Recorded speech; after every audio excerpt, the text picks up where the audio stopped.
Hello, everybody, and welcome. This is One Day Today. We are on episode 115 of the One Day virtual stage. So glad to have all of you with us. I often, ask myself the question. If you're first time here, we have a lot of inquiries in this space, and who am I? And what are we all building together? What's my part in that? And all these games we're playing, and the things we're up to. I had a discovery this last week. My latest game I've been playing is fun, freedom, fulfillment, and flow. And when I'm honest with myself, I'm realizing the game that I run to, and that I don't even. I'll tell myself the game I'm playing that I don't even tell myself that I am that I hide in is, am I good enough? I'll run to this game without even being honest about it.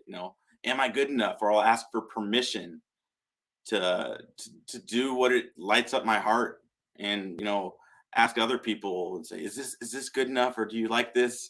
And it's like, it's been something for me that every time I ask myself, who am I, and what are we all building? What is this all about? And this rock we're spinning on, and and the more I think about what I'm building and what we're building and what my place is in that, I get to I think about the people in my sphere and in my community and just all over the world that I get to lift up when I choose, and when I can plant seeds of joy, of beauty, of wonder, you know, when I can recognize that I have that choice, that's when we can create beautiful things together. And I invite you, to dare to dream, to dare to do what lights up your heart and what lights up your soul, because we all have something unique. We all have something beautiful that can lift others up. We've all been through hardships and joys and the full spectrum of the roller coaster of life. But ultimately we have a choice, and I recognize that for myself. I've said this a lot, but when growing up for me, I always was struggling to belong, and at the same time I was afraid to share my own voice. And if anyone in the world can relate with that, I invite you to share what you have. You have something that is unique and is powerful, and that what you've overcome can lift so many others up. And that's what we hold this space for. And I'm excited. We have one of our guests today is one of the authors in our book Together We Rise, which is going to be releasing in the fall, and you're going to be hearing a lot about in the coming months. And we're going to have a big launch event for this book, and I'm really excited to have Wade with us as our guest today. First, let me welcome our co-host Matthew. And How just you to be doing, Matthew? clear, I'm doing good, man. Just to be clear, that is a working title, the Together We Rise. Like, we'll see where it goes, but yeah, man, I'm doing good. Looking forward to bringing Wade on and hearing what he has to say, and just sitting with vision. Like we were talking backstage, Wade and I, before the show, and it it feels so freeing, liberating to actually have a meaningful vision for the first time in my entire life. Like to have a like almost have a complete picture, and like how that's gonna happen doesn't even matter anymore. Like just having that kind of like it's such a relief, and it's such a breath of fresh air that like all the other questions that I was constantly worried about and had this like low level anxiety about for most of my life just fade away. Like it's okay, this is what I'm working towards. And now everything that I do, no matter what, like is in service of that goal, of that vision. And so there's this ease and grace that has come into my life over the last 6 months or so as this vision is clarified. Um, that it's just so much easier to step into the flow and like let magic happen. One of the things that I have just been in awe about is like I forget how magical my life is until someone from the outside comes in and starts observing it, going, "How do you live like this? How are you making this happen?" And I'm just like, "Oh yeah, this is actually abnormal. Most people this like this is kind of magical." And it's something that I'm looking forward to sharing with everyone else. Like, having a life of ease and grace and joy is possible. And it took me a long time to get here, and a lot of hardship and a lot of pain, and frankly a lot of trauma, but it was all worth it. Like, it was all worth it just to be able to experience this level of magic in my life. Like, things just click like that. Like, just one small example. I started asking for work about 2 weeks ago. It felt like it was time to buy a motorcycle. And literally the next day, $1,000 job just got dropped in my lap. And then yesterday, three more $1,000 jobs got dropped in my lap just out of nowhere. And it's just growing. Like, it's absolutely fantastic. Um, and it all seems to start with letting go of your fear, trusting. Actually, let me rephrase that. It starts with figuring out what your vision is. Like, go through that process, figure out what your vision is. As that's happening, part of it is letting go of the fear. And then once the fear is gone and once the vision is in place, magic happens. Like, it's just, I don't even know how to describe it.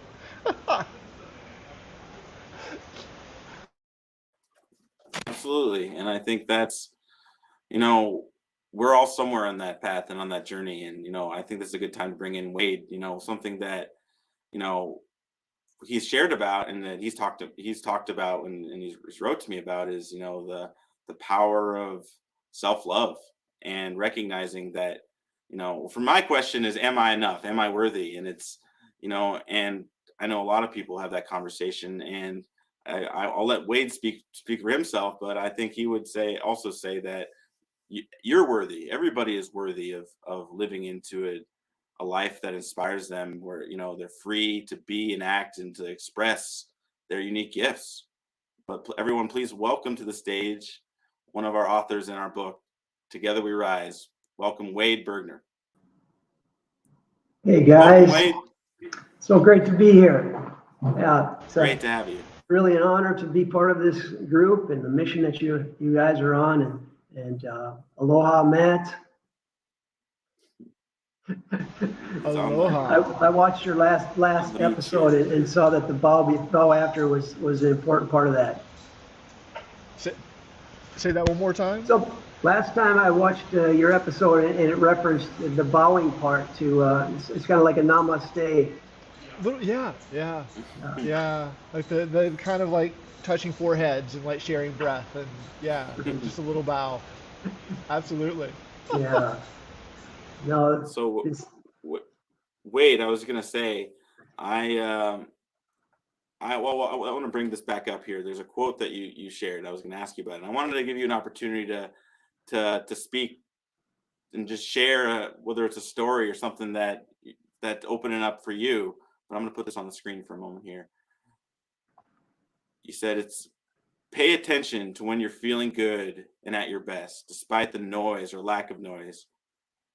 For support, or pay attention. You've just lapped into your biggest fan.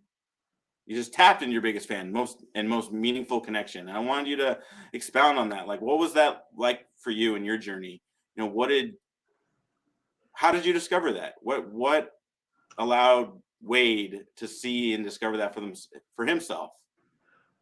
First off, I don't want to make it sound like I have this bowl of wisdom, because that is the furthest thing from the truth. It's been a journey, just like Matt was saying. You go through all sorts of trials and tribulations throughout your life. There's one way to look at it, and you can say that it's a hardship. You can say that there's trouble, or you can say there are obstacles. But really, when you really look at it and allow it. It's your path, and I really think that that's true. When you get to the point where magic starts happening, I see glimmers here and there, but I'm still fighting like the rest of you to try to figure out, where I sit with things. But that the quotes and and things that come to me when I sit and write, or I'm asked to share a little nugget of maybe what I represent or like to represent or thrive to represent. It all comes from experiences and different people that I've met and authors that I really would love to emulate or carry on the legacy that they've left behind. And Wayne Dwyer and Louise Hayes, and Robert Holden, Marianne Williamson. Some of these are really teachers that I've spent time reading books on, and I just was paying attention to what felt good. And I think that that's something that really has been important to me. Is after being a small business owner for 25 years, I really, something was off. And when I finally decided I just couldn't do it anymore, I couldn't be the person that I thought I needed to be to prove or thrive for something that that was always there, and that's self-worth. That's always there. It's always given to each and every one of us day one, and the sooner we allow ourselves to accept that, the better off we'll all be. Because when we struggle for our own self-worth, it hurts not only ourselves, but it hurts everyone around us.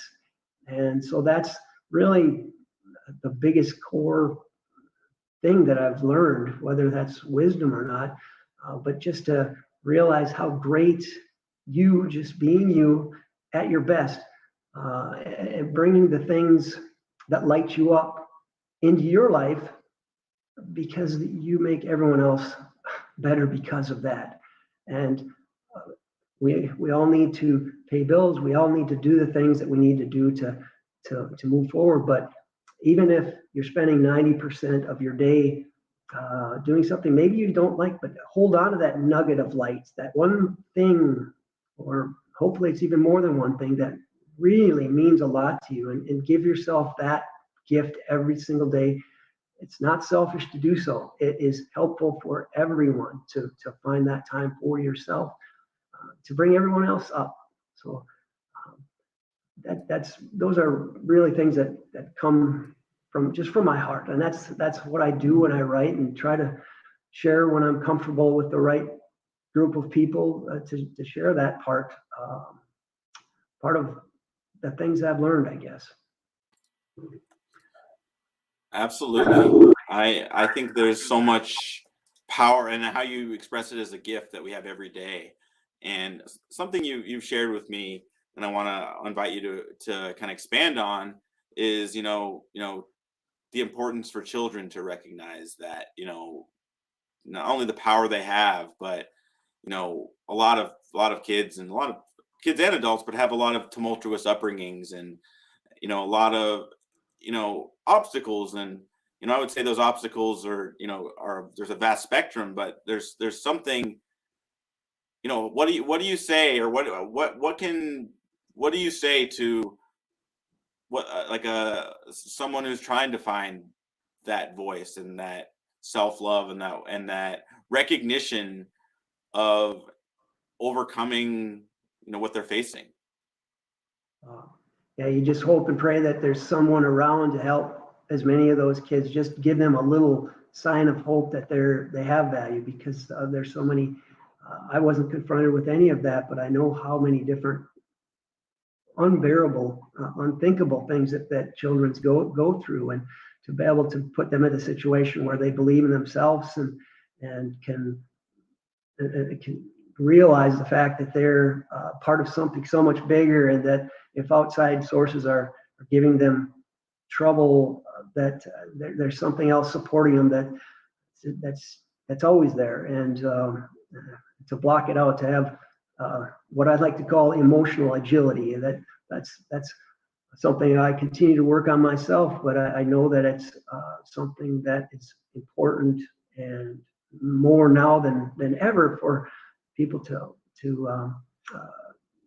learn how to relax, and to find the best, the things that they need to fill themselves up, so the people around them can improve and be the best version of themselves.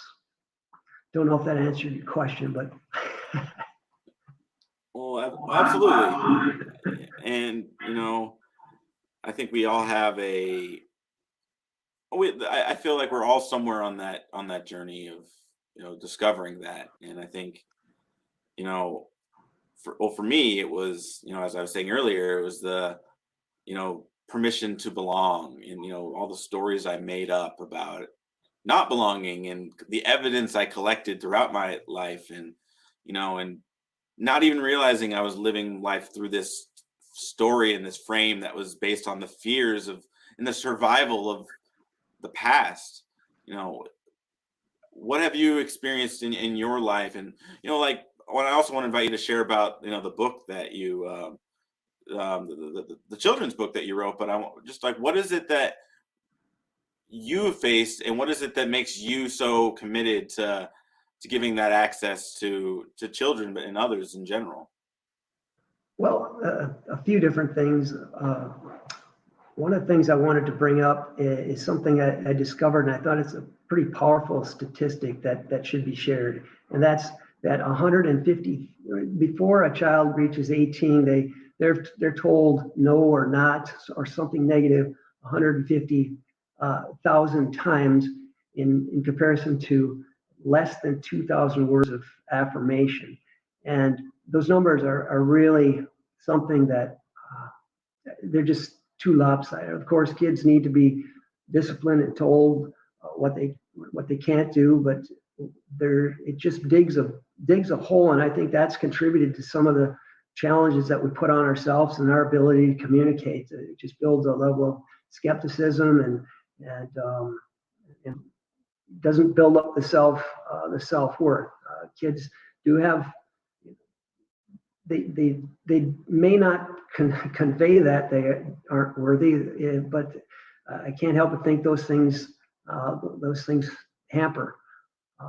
You referenced about my path and why I'm writing children's books. A number of reasons that I never realized until I went through some challenges in life, or a new path, as I like to say, that I realized that I enjoy that space when I was writing. So when things were as bad as they seemed to me, I just couldn't put down the pen. I couldn't stop, and these things just started coming out, and I started to realize how much I actually enjoyed that, and the stories started to come to me that felt right, and I feel good about what I've produced thus far. Of course, there could be improvements made, but that's just part of the path. I will continue regardless of how many books are sold to write additional books, because there is something there. I think there's value, but the books are going to continue to be about self-worth and about the journey and about learning techniques indirectly in a fun, entertaining way of how to manage your emotions and how to lean into something bigger than yourselves, and whatever that might be to you or your family. I don't think it's relevant, just knowing that there's something bigger there. And that seems to be the key. Like, so you said you transitioned from like small business ownership, and like I know you're writing children's books now. Do you remember what actually like started that idea of writing children's books? Is that something like you've always wanted to do? Where did that idea come from? Well, I was working with another a gal to start a nonprofit called Real You to help empower children by doing peer-to-peer videos where children would convey message. A 10, 11-year-old would convey messages to 5, 6, 7-year-old that would build their self-esteem or build their self-worth, and have different mindfulness techniques built into them in an entertaining way. And in that process, I had no background in writing scripts or anything, but that part of it was really enjoyable.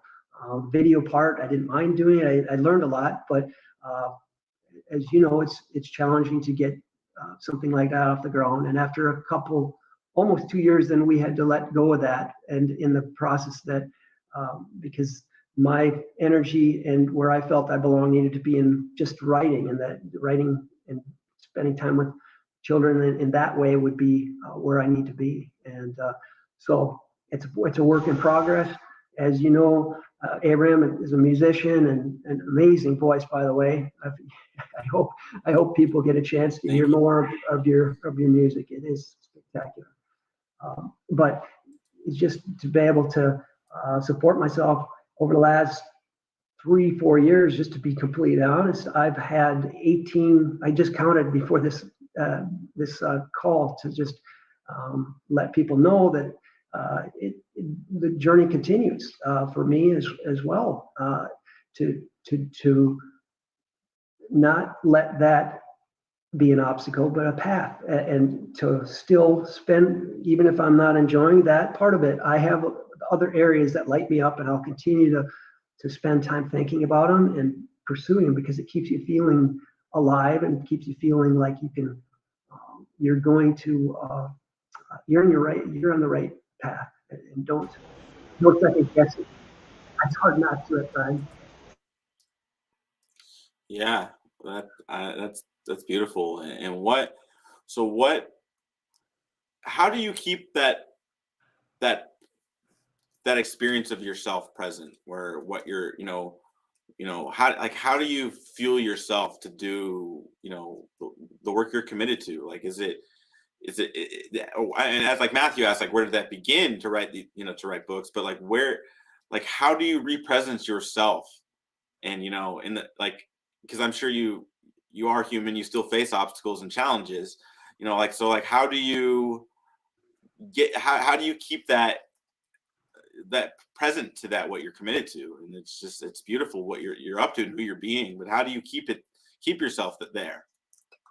It's just probably like you with music, or also with me, like running and exercising. Today was a great day because a couple weeks ago I had surgery and I could go in the pool to swim, and that filled me up. Those little things every day to be able to fill you up and help you feel your best, allow you to do it. Without something, it's hard. It'll drag you down, and I think many people don't have that one thing. That's a hard battle when you don't have that.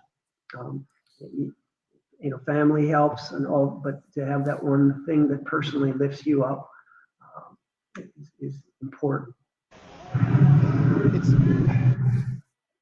It's kind of funny. Like, I don't know. This literally just came up. Like, this was something that just occurred to me, and I'm kind of looking for the root of it in our society. Uh, but it's almost like there's this unspoken rule that in most situations you're not really allowed to feel good. Like, I don't know, have you noticed this? It's like one example is say at the water cooler, like we were just talking, and someone's like talking about how they're struggling at work, or like they're sick, or like their daughter's sick, or whatever, and it's like there's almost like this subconscious guilt trip. It's like, if I admit how good I'm feeling, like, it's just gonna make them feel worse. So like I'm not really supposed to feel good. Like, it's this really weird thing. Um, I just want to honor that for you, because you mentioned, like, you know going out in the pool and getting a swim, like, it filled you up, and like I don't know many people who would, one, acknowledge that publicly, and two, like, really be just like, yeah, like, I feel good from that. Like, that's just lovely, you know? Yeah, I can relate. I catch myself saying, when someone maybe asks at times, I'm a positive person, but I'll catch myself, just because it's where we're wired. Uh, how's it going? Oh, it's okay, or it's fine. And I'm like, what more could I ask for? I mean, Yeah, we're constantly underselling ourselves for some reason. Like, right. like, why? And now I'm looking, like, all the times I've done it in the past, it's like all the times, like at the cashier, like, checking out in the grocery store. Oh, how you doing today? Oh, I'm okay. How are you? Oh, I'm okay. Yeah, like, why? Like, what's stopping me from being honest there? You know?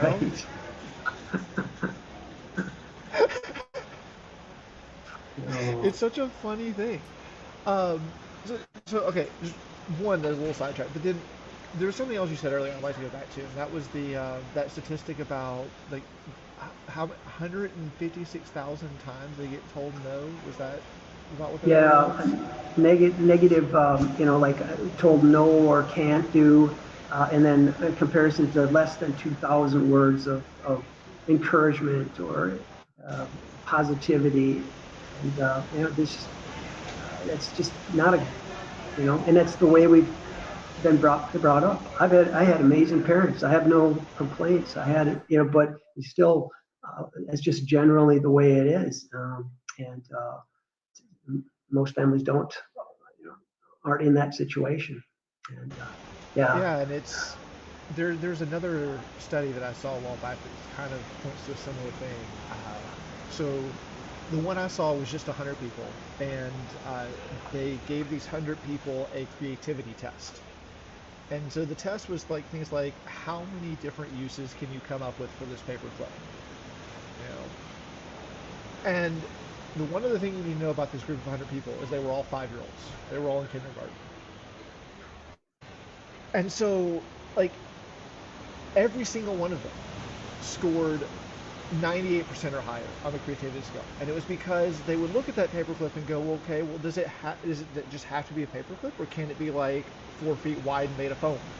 Like they'd come up with like all kinds of crazy ways to use a paperclip. That same group of kids, the next year at the end of first grade, they gave them like the same type of test, different questions, but same tall test. The on the scale they had, it dropped from 98% creativity to 70% creativity. The next year, after second grade, they gave them the same type of test again. This time it dropped down to 40. Third grade, 15. By fourth grade, I think it was like 2%. Like 2%. And this is the society that we're growing up in the United States. Um, and so that, along with this low level like fear of being honest about how we're feeling, and a few other things that are just kind of deeply instilled in our society, really create this culture of fear. Of we're not allowed to do this. We're not like this is. It's always no, no, no, no, no. And it takes courage to stand up and go, okay, I'm going to do my thing anyways. And that's where I see you. Like that's where I see you being that example. Like yeah, like life is tough. That's okay. We can look at these challenges as obstacles, or we can look at them as learning opportunities. Like it's our choice, right? And I feel like you're kind of on the other side of that scale. You're starting to look at these as learning opportunities and starting to actually play with it instead of being bogged down by it. And I wonder if one you could just speak to your experience of that, of like because it does really feel like you've also reconnected to your own imagination, your own creativity in writing these books. And I'd love to hear like that journey, like really speaking to rediscovering your imagination, and then also just speaking to your experience of how these books have been received by children. yeah, I think that the fact that I had to have my cage rattled, and you're wired or a certain way. And I guess there's a couple of different talking points. Is that when I was growing up in second grade, was labeled with a reading / learning disability, and that is still prevalent in my life today. But that is was an opportunity to overcome, and I had to lean in some different areas, and a lot of it has to do with being extremely humble and grateful for anybody and everything that comes your way, and to make the most of those things that do come your way, and to think uh, that you have to be a certain way or work a certain hard, like I mentioned earlier, um, pushing so hard to overcompensate and to achieve chasing money or fame or just to get by or whatnot. It's just it's a badge that it's really not worth fighting for. Not to discourage thriving and bringing out the best of yourself, but if you don't feel aligned and happy doing in the process, you're really not supposed to be there. You're only going to get so far if it's just for those things, and to be able to share that part of myself and know that if you have challenges that you're confronted with as a young child, that you can trust in the fact that you are worthy from day one, and that you can be something and are something right now, and just have the people around you know, or hopefully in the books, or the teachers they're around. That teachers are so amazing. They have that wonderful opportunity to lift them up, and they play such an integral, such an amazing role in to help our society get to where it needs to be, because they spend more time with them than their parents. And if we have those right pieces in place, it's going to be phenomenal. But I'm not sure. I'm kind of rambling here and not sure I'm following the path that you wanted to, but that's what came to mind. No, you're perfect.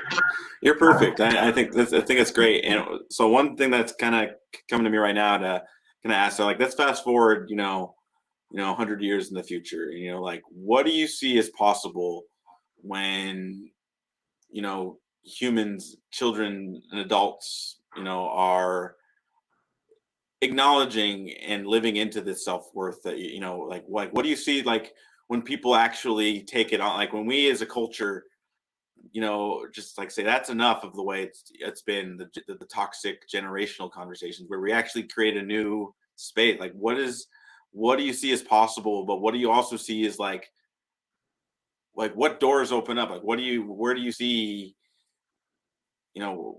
humanity expanding from this wisdom? Man, I'd love to be able to put the pieces together, but it sure feels right. It feels like there's so much good that could come out of that. Why do we have to? We're smart enough. I'm sure we can figure out earlier on more of what lights each and every one of us up and help find that path. And if that light dimmers, don't be afraid to switch gears, because in my 55 years, there's been a lot of shifting, but to be okay with it and to be able to make those shifts and not get stuck on that you have to continue down that road as hard as it is, and how much you dislike the whole job you're in, or the whatever situation you're in, to be able to adjust. But what a great place to think that everybody gets up in the morning and wants to do what they were designed to do. It just, it would blow our minds to think that. Yeah, that's where I like to go. That's what I like to stand and imagine. Like, what future are we living into? When we can, be this new paradigm of like, as Matthew put it, not making fear-based decisions, but actually planting these seeds of love for each other, but but also like taking the time to go swim in the pool, or to do what lights us up and fills our cups. Some reason it's come to me is, it's like, the difference between walls and boundaries is, walls push us apart, while boundaries, I feel, pull us closer. And like, and if you didn't take the time to go, or if we didn't do the things that filled us up, that didn't bring us joy, not only would we not have any, our cups overflowing to give to others, but we wouldn't be able to, there would be no space to dream. We would be living in an exhaustion of survival. And, so like, it's kind of the opposite of, of living into that future. And like what do you like what do you see,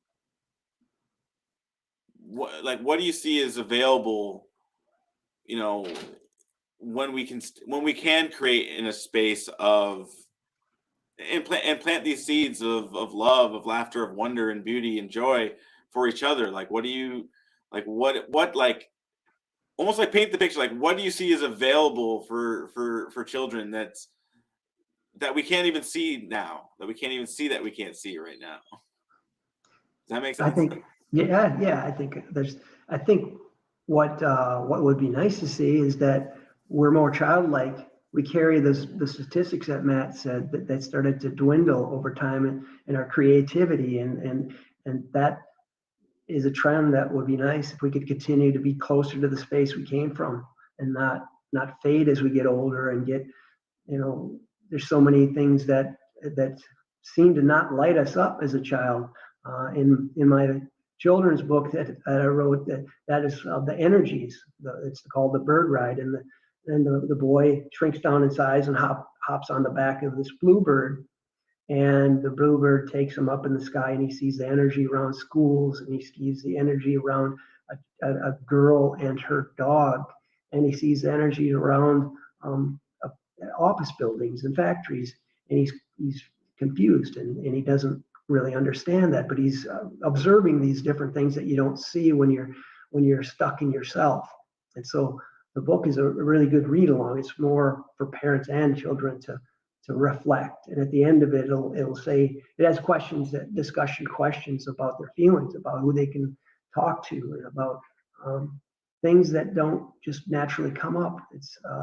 And so yeah, those energies about as we get older and we fade because we don't make that time for ourselves, and we think we're selfish if we do. And you have busy mothers and busy fathers and people just trying to make ends meet, and I totally get it. But let's hope employers or hope educators or somehow we're able to make it a priority to say, no, that these are important things to make time for before, not just to get home exhausted and then just grind to the next day. So I wish I had answers, but I of course don't. Yeah. Well, it's always in the question. But what you're pointing to is like, what you're just saying, what stood out to me is like, that conversation is selfish if we do these things. And what I'm coming to realize is it's selfish if we don't. It's selfish if we don't fuel our soul. It's like you were saying before when you were sharing is, it is a disservice to not see our worth and to not love ourselves, is actually a disservice to others. And it's kind of counterintuitive. Like I bring like the golden rule as example, and it's like there's a reason every spiritual distinction and practice has some version of it, but it's because when we love our neighbor as ourselves, or we treat others how we want to be treated, it's like we're loving ourselves and we're loving our neighbor. We're loving our neighbor because we're loving ourselves. And it's like it's a gift that, like, no pun intended, but together we rise. And I think it's like we're living it's like we like, and I think this is one of the lessons of the pandemic is, when my neighbor is sick, so like I can be sick, but the opposite's true, is that when my neighbor's healthy, happy, and safe, so can my family be. And it's like this identifying as us as, not just this one bag of flesh that just sees the world through the eyes. Like, this is what the world's about, is just what I see. It's about, it's about everybody. And like what we actually we can actually foster environments where we lift ourselves up and each other, just because we're feeding our soul and feeding our purpose. Yeah, I don't know if both of you also experienced it, but then in those darkest times when your mind it's just in a place of confusion, your body shuts down. I mean, I went through a phase where I was getting sick. I never was getting sick, and the mind does that. And now, after that's happened in my life, and I see people or see friends, it's so powerful. Our mind can decide, which direction we want to go. If we want to shut it down, we just do. I mean, it's because we tell ourselves. It's the power of, affirmations. That's a Louise Hay's thing. That she's the the princess of positivity, and saying thank you to everything around you and the people, and she went so far as, I think, thank the chair and the bed she slept in. I mean, but those are things you're sending out to everything that's around you. And so it was such a powerful message. If you're telling yourself these negative things, you're running with the brakes on. So give yourself that gift, and hopefully the people around you do that for you as well. But it's your responsibility to do it for yourself too, and don't be afraid to do it. Look in that mirror and say, hey, you look great today, or that's done something. Remember, write down those little things good that you've done. It all matters. Yeah, absolutely. Running with the brakes on. That sums it up really well, doesn't it? Like, that just right to the point. That's exactly what so many of us are doing. It's just we're running literally with the brakes on. Ay, ay, ay, ay, ay. Something else you said. When you started to, when you noticed when your mind started to shut down, your body started to shut down as well. And this is something I have seen, like, just time and time again over the last 10 years. So I've gotten to this place now where, like, I really question if there's anything that can happen to the body that we cannot heal ourselves. I've just seen so many miracles. And I just, like, literally 2 days ago, I got another extremely powerful example of this. So a buddy of mine, he's going through some really tough times, and last night, or not, night before last, he woke up, and he had been kind of doing this weird, like, sleepwalking thing for most of the night. His girlfriend told me about it. And at one point, he wakes up, and he looks at the clock on the microwave in his room, and he says, "Is it 4 o'clock?" And she's like, "Yeah." And he just goes, "I can see that." And she got really confused for a second, and she goes, "Do you have your contacts in?" He goes, "I don't have anything in. I don't have my contacts in. I don't have my glasses in. Like, I can see that." And he starts looking around the room, and he's like, and like that, and like, but then he looked at her, and he goes, "Who are you?" Didn't recognize her, didn't know where he was, didn't, like, know who he was, but he knew that he wasn't, like, he wasn't really supposed to be able to see the things that he was seeing in the detail that he could see them in. And this lasted for, like, about 10 minutes, and then he fell back asleep again. And he doesn't remember any of it. Like, the only reason we know about this is because of his girlfriend. But, like, just the fact that, like, waking up without the memory of, like, whatever was going on, or what it changed his eyesight.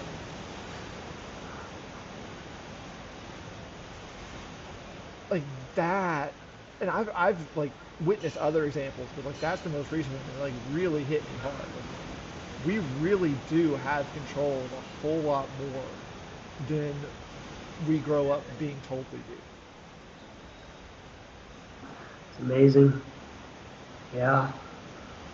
And even if it doesn't heal us, it's doing some good. I mean, it just in some cases like that sounds amazing, and I've heard that as well. But just to continue to have that hope, and to believe in the unbelievable. Yeah. Right. Yeah, it feels like. Oh, go ahead, Amy. I was saying we're only limited by the limitations that we focus on, and I mean, while there are physical, there are physical barriers, there's gravity, and, much, I mean, there are certain things in the physical world, but it's like I feel when our mind is unleashed from the patterns of what we've like, I feel like kind of just to the point of what Matthew was saying about, those creativity tests of those young children, and as they're getting older, it's like I think there's a reflection of that in society, and and how when we actually follow our intuition and our dreams and our visions, and the people in our lives are like, I'm concerned about this. I'm concerned about you. Are you sure you want to start this podcasting business? Are you sure you want to do that? And it's like we quit, we were talking about earlier, we'll question those heart just choices that we make, that are actually tugging at our souls. And it's like, and I feel when we nurture that, it's like having the courage to dream. And I question myself every day, and because I run back to that fear-based conversation, and I recognize when I actually have courage in me to dream, to really just to discover and remind myself what has always lit me up, what always brings me joy, and whatever, and again, like in ways I can contribute to other that I can't even imagine when I'm sitting in the victim chair. It's like we limit, like we shrink to the structures of the world and tell ourselves we're small, when in fact we are infinite, and like everything is possible as through the eyes and the wonder of a child that we all have experienced. And it's like, and that childlike wonder, it seems almost counterintuitive. It's like, you're gonna have to be a little kid again. It's like you get to be a little kid again. It's like we get to actually dream. It's like, all those old Disney movies and things. It's like, we said, like, that's only make believe, and we don't talk. It's just like, it's crazy to me that we've created structures and systems that like tell us not to dream, because and it's like, and we lose access to what's actually available right here, right now, and like what's possible when we create new systems, like a new structure of every space we exist. We can create new opportunities for love and beauty, and not even just like the the the peaceful, pleasant thoughts, just expansion and overcoming people's scariest, darkest valleys. We can bring joy to people's experience of themselves, and to what the unique space that they hold can make a difference for others and lift others up. Just allow them to be able to feel that and be reaffirmed in the fact that they're on the right path, because there's things I can't do, and I know I can't, but I also know that that's not where I'm aligned. That doesn't make me feel lit up. None of us can get truly inside of any other's head, but in my own head, there's certain things that do spark and light up. And I'd like to think that maybe that's the case in everyone's, but in a lot of cases, maybe people just are taught not to pay attention to that. That's an outrageous thing that that's coming to your mind. Now let's be real, or let's, you can't do this, you can't do that. Well, maybe it's time at some point to be stubborn enough to say, well, yeah, I can do that. I'm going to, because there's something in me that says I should do this because it feels good. It feels right. It's not, good is really a vague term, but good in the way where you just know, you're not hurting others. It's something that feels right. And right. We get to say, there's the Henry Ford quote, whether you think you can or think you can't, either way, you're right. And sometimes it just takes audacity. I feel like audacity as a word has gotten such a bad rap. But really, like, this is what we're talking about here. Like, this project that we're putting forth, the book that we're writing together, what you're doing with the children's books, like, it's audacious. It stands in the face of what society thinks should happen. And society think that's a bad thing. Like the people who are actually believe that society is functional and that this is something that's worth keeping, like to them, yeah, audacity is an awful thing.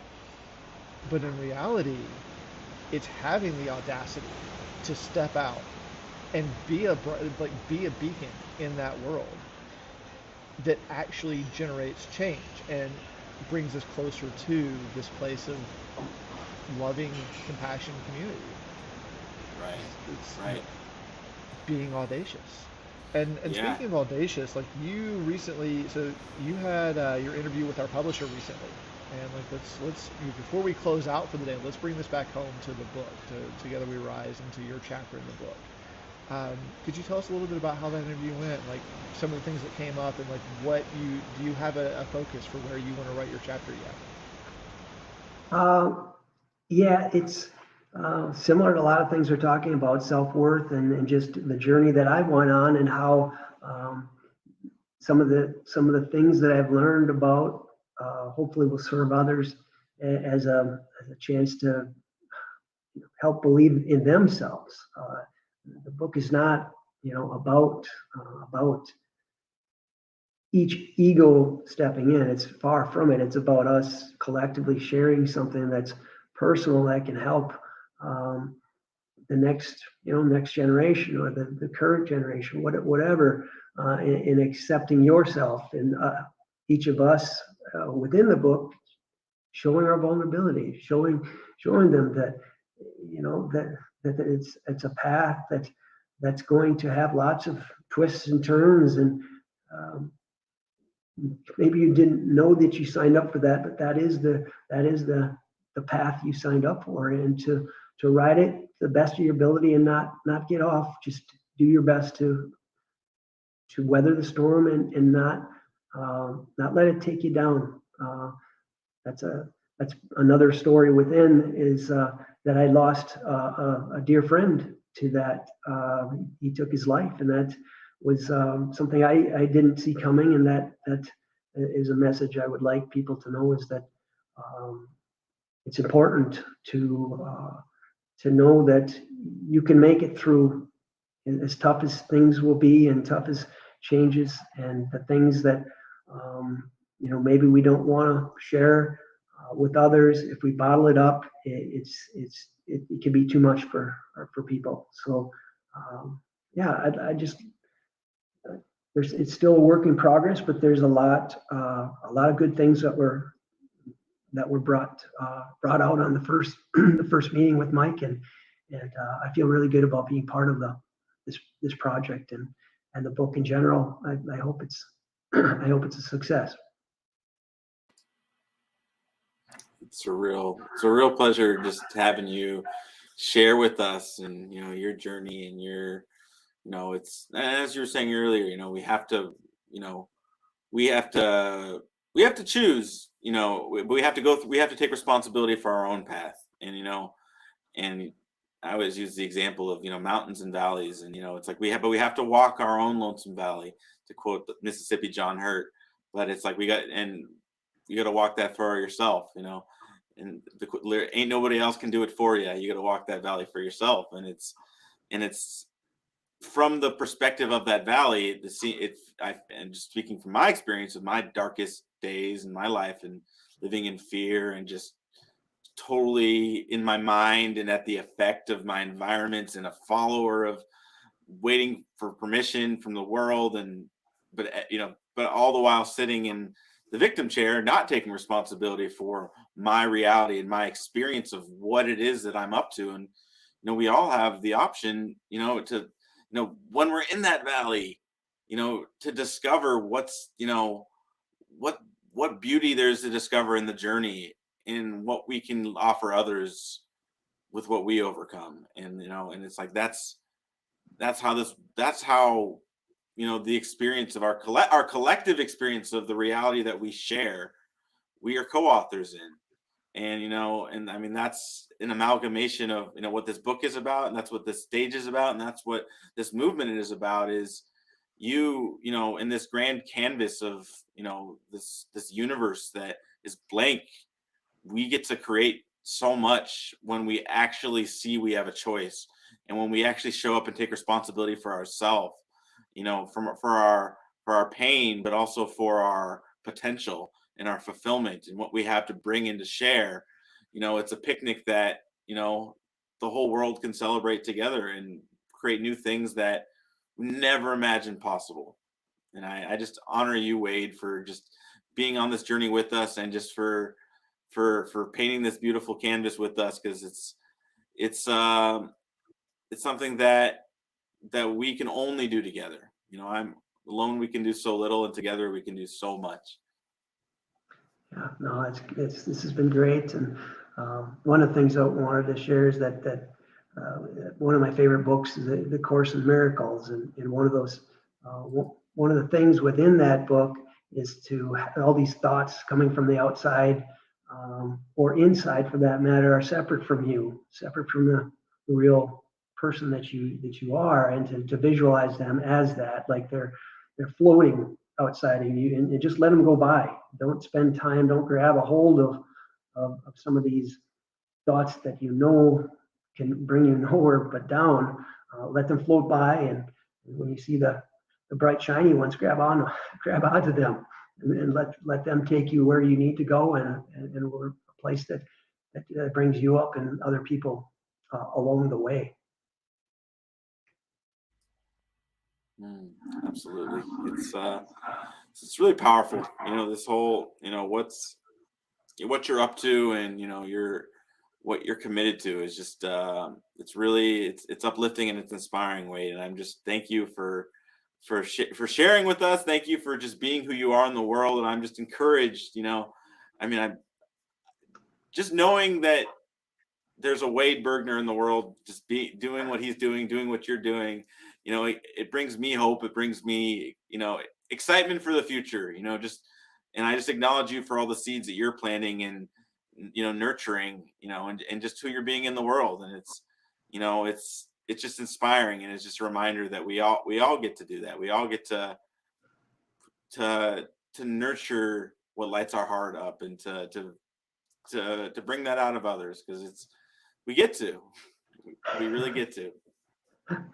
Well, I really appreciate both of you just equally as well in the mission you're on, and the fact that to have this kind of support, I'll push forward regardless. It's just what I need to do. But to find people that are aligned with what I really want to do, it does mean a great deal. I mean, we're all connected, and I need to continue to learn how to do that, is to connect with the right people, and not be afraid to be who I am, and connect with the people that are a right fit, and moving us all forward.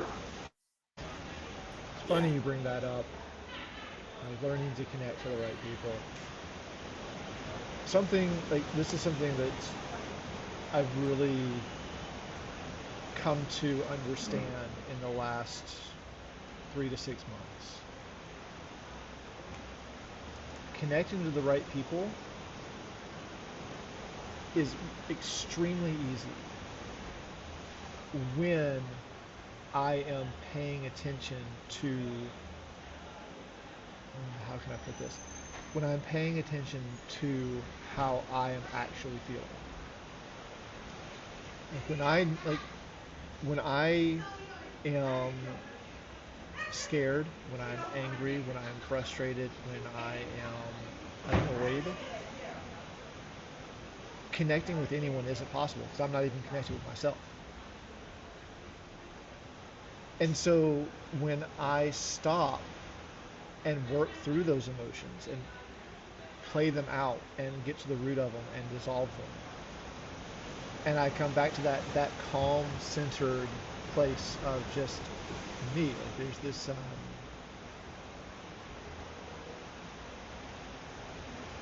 feeling of just peace and calm that exists at the center of my being, and that's always there.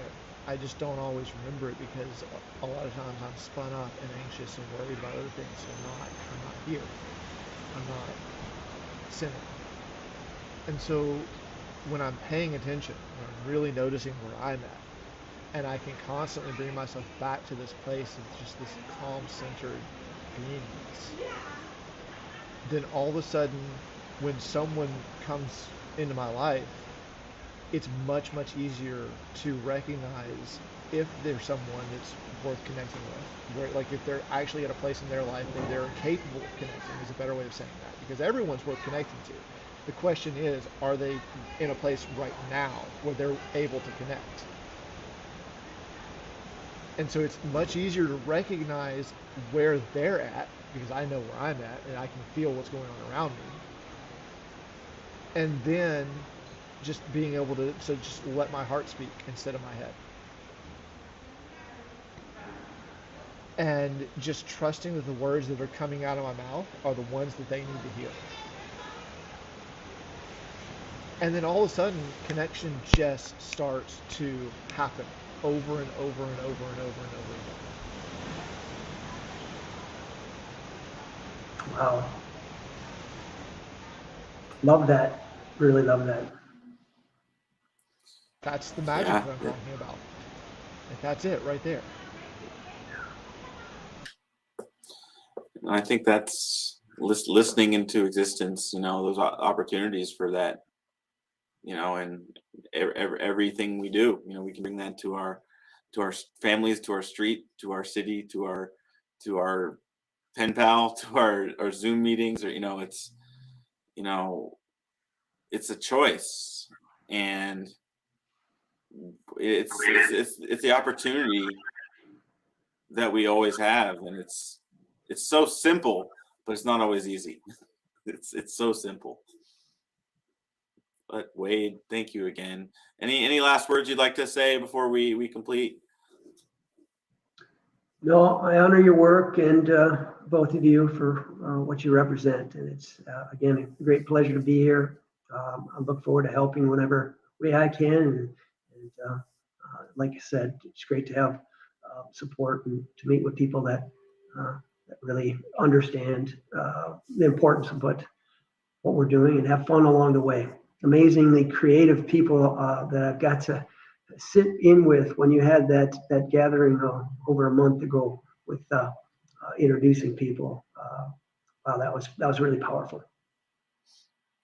Thank you, brother. It's an honor and privilege just to have you with us, and thank you again for sharing, and it's such I'm excited for what's to come, and to keep creating what will unfold, who knows, and I'm excited to find out. Me too. Yeah, Wade, thank you so much. It's been a pleasure. All right. Yeah, and for you all at home, thank you for tuning in. Thank you for joining us. I want to take a real quick opportunity just to invite you to join us on the stage. I would assert, no matter who you are, you have a unique gift. You have some unique wisdom and insight in your life and what you're facing or what you've overcome that can lift somebody else up. You have something that somebody else needs to hear, and we want to invite you to be on the stage. You can go to the website at the bottom of the screen, onedaymvmt.org/share-my-gift. I invite you to join our picnic, to be a part of this, and to share what you have, and to give the unique gifts that you have. Share it with us so we can share it with the world. And I'll take this moment to also share what our mission here at One Day is. One Day is a platform, but it's also a nonprofit where we bring you and me and communities together in joyous celebration, unifying humanity in our diversity to create a better world for us all. And that's all part of our One Day vision, which is humanity rising in a connected world with each person's unique gifts, genius, and contributions being valued, and through a higher level of collaboration, producing unprecedented new realms of possibility. That's what this is about. One story, one conversation, one work of art, one bold, courageous action at a time. We all have a choice to plant those seeds. And it's just such an honor to have you all with us. Thank you for joining us. Thank you again, Wade. I love you all. Be safe, be well. And as always, one day is today. Peace, everybody.